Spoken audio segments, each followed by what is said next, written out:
இன்னைக்கு நம்ம என்ன பார்க்க போறோம் சொல்லி பார்த்தோம்னா, ஒரு நேயர் கேள்வி கேட்டிருக்கார். அவருடைய கேள்வி என்னன்னு சொல்லி பார்த்தோம்னா, தெய்வ சிலைகளை தொட்டு வணங்கலாமா அப்படிங்கிறது தான் அவருடைய கேள்வியாக இருக்கிறது.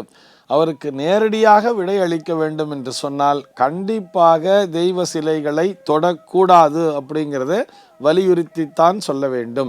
அதாவது தெய்வ சிலைகள் என்று அவர் குறிப்பிடுவது ஆலயத்திலே பிரதிஷ்டை செய்யப்பட்டிருக்கின்ற சிலைகளைத்தான் சொல்கிறார். அப்படியே நம்ம ஒரு பிரதட்சணம் பண்ணும்போது பார்த்தா கூட கோஷ்டத்தில் பார்த்தோம்னா ஒரு தட்சிணாமூர்த்தி அப்படிங்கிற ஒரு சிலை இருக்கும். அப்படியே அந்த பக்கம் சுற்றி வந்தோம்னா துர்க்கைங்கிற சிலை எல்லாம் இருக்கும். பின்னாடி பிரம்மாங்கிற சிலை இருக்கும், லிங்கோத்பவர்கிற சிலை இருக்கும். இது போன்ற சிலைகளை நிச்சயமாக நாம் தொடக்கூடாது. இப்படி வேணா புரிஞ்சுக்கலாமே. அதாவது ஆலயத்திலே அஷ்டபந்தனம் சாற்றப்பட்டிருக்கின்ற அந்த சிலைகளை தொட்டு வணங்கக்கூடாது, தொடக்கூடாது. தள்ளி நின்று தான் நமஸ்காரம் பண்ணணுங்கிறத புரிஞ்சுக்கணும். அஷ்டபந்தனங்கிறது நமக்கு தெரியும் இல்லையா? அதாவது சுற்றி ஒரு பீடிங் மாதிரி போட்டிருப்பார், நல்ல ஒரு பார்டர் மாதிரி போட்டு அந்த சிலைக்கு ஆதார பீட்டம், அந்த ஆதார பீட்டத்திலே சுற்றி அந்த அஷ்டபந்தனம் அப்படிங்கிறத சாத்தி இருப்பார்.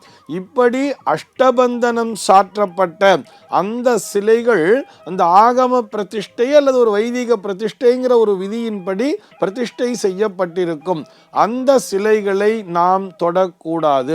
இப்படி வேணா நம்ம ஒரு கொஸ்டின் வேணா கேட்கலாம். சார், அந்த சிலையை வாங்கி கொடுத்ததே நான் தான், என்னுடைய செலவுல தான் அந்த சிலையே வாங்கி கொடுத்துருக்கேன், நான் தான் அந்த சிலையினுடைய ஓனரே, நான் போய் தொட்டா என்ன அப்படின்னு சொல்லி விதண்டாவாதம் செய்யக்கூடாது. இப்படி வேணா புரிஞ்சுக்கலாமே. அதாவது நம்ம இப்போ ஒரு ட்ரெயினில் ட்ராவல் பண்ணுறோன்னே வச்சுப்போமே.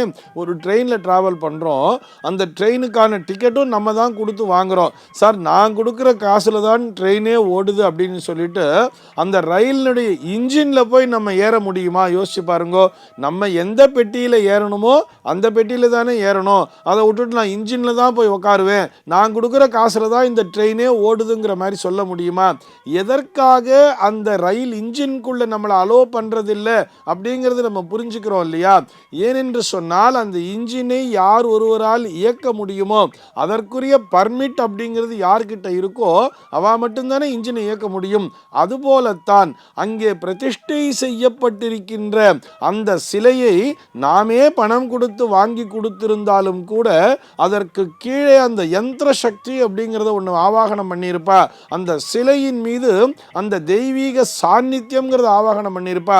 அதை யார் தொடலாம் என்று சொன்னால் அதற்குரிய பர்மிட் அப்படின்னு இருக்கு இல்லையா, அதற்குரிய லைசன்ஸுங்கிற ஒரு விஷயம் இருக்கு இல்லையா, அதற்குரிய தகுதியினை யார் பெற்றிருக்கிறார்களோ, தகுதின்னு சொன்னால் நான் இங்கே பிறப்பின் அடிப்படையில் சொல்லவே இல்லை, அது நன்றாக புரிந்து கொள்ள வேண்டும்.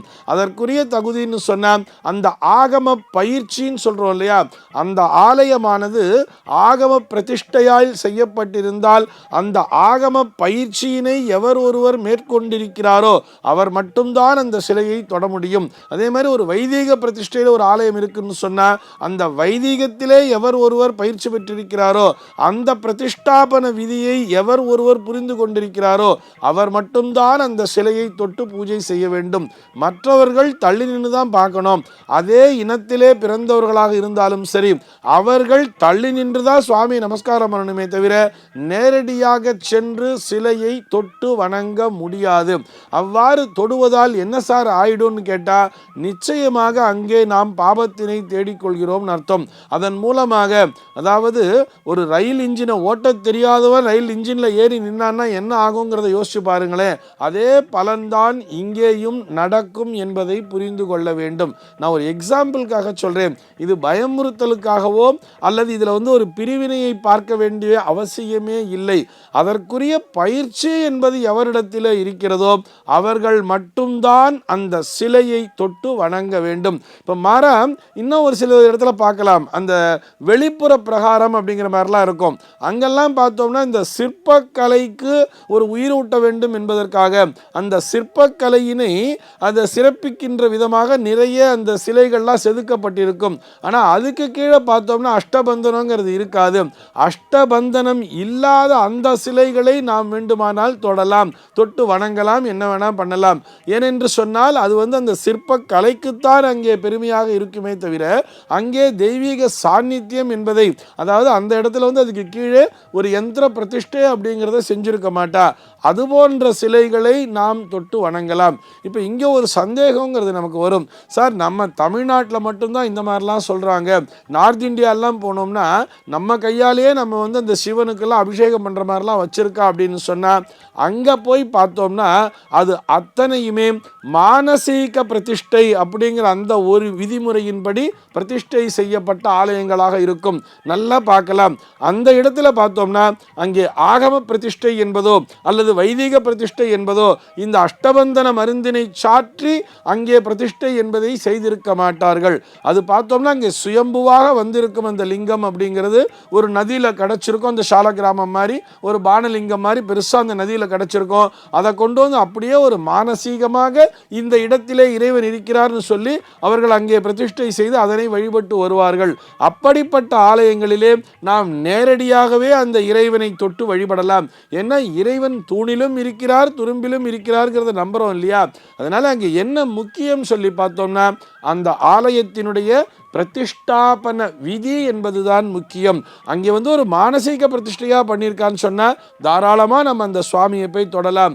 அதே நேரத்திலே அது வைதிக முறைப்படியோ அல்லது ஆகம விதிகளின் முறைப்படியோ அது பிரதிஷ்டை செய்யப்பட்டிருந்தால் நிச்சயமாக அந்த தெய்வீக சிலைகளை நாம் தொட்டு வழிபடக்கூடாது. அதனால் எதிர்மறையான பலன்தான் வந்து சேரும் என்பதை புரிந்து கொள்ள வேண்டும். இதுக்கு பின்னாடி என்ன உண்மை இருக்குங்கிறத நம்ம புரிஞ்சுக்கணும். அதுக்கு ஒரு எக்ஸாம்பிளாக தானே அந்த ரயில் இன்ஜின் அப்படிங்கிற ஒரு வார்த்தையை நான் உங்களுக்கு பிரயோகம் பண்ணேன். அதாவது இதற்கு பின்னால் இருக்கக்கூடிய இந்த நிஜம், இந்த சயின்ஸ் அப்படிங்கிறதையும் நம்ம புரிஞ்சுக்கணும், இந்த தாற்பயங்கிறதையும் புரிஞ்சுக்கணும். இந்த இடத்துல சாநித்தியம் சேரட்டும், இதனை கட்டி காப்பாற்றுகின்ற அந்த வேலையை நாம் பார்க்குறேன்னு சொல்லி ஒருத்தர் கடமையாக எடுத்துட்டு இருப்பார் தெரியுமா? அவர் தன்னலம் கருதாது, தனக்காக அவர் பூஜை செய்யாது, நமக்காக தான் அவர் பூஜிக்கிறாருங்கிறதை புரிஞ்சுக்கணும். அங்கே ஒரு ரெப்ரசன்டேட்டிவ், இவர் எதுக்கு நடுவில், எனக்கும் கடவுளுக்கும் இவர் என்ன நடுவில் அப்படிங்கிற மாதிரி நம்ம நினைக்கக்கூடாது. நமக்காகத்தான் அவர் அங்கே சொல்லி கொண்டிருக்கிறார். அதாவது ஒரு கோர்ட்டில் போய் ஒரு ஜட்ஜுக்கும் நமக்கும் நடுவில் ஒரு கேஸ் அப்படின்னு வரும்பொழுது நம்ம நேரடியாக வாதாடாமல் நடுவில் ஒரு அட்வொகேட்டுங்கிறத வச்சுருக்கோம் இல்லையா? என்ன காரணத்தினால் அட்வொகேட்டுங்கிறத வச்சுருக்கோம். அதுபோலத்தான் இதுவும் என்பதை புரிந்து கொள்ள வேண்டும். நம்முடைய அந்த பிரார்த்தனைகளை அவர் முன்வைத்து நமக்காக அங்கே பிரார்த்தனை செய்கிறார் அப்படிங்கிறதையும் நம்ம புரிஞ்சுக்கணும். ஆக இந்த உண்மையை புரிந்து கொண்டால் இது போன்ற சந்தேகங்கள் நம்முடைய மனதிலிருந்து அகன்றுவிடும் தானே. சர்வே ஜனாஹ சுகினோ பவந்து.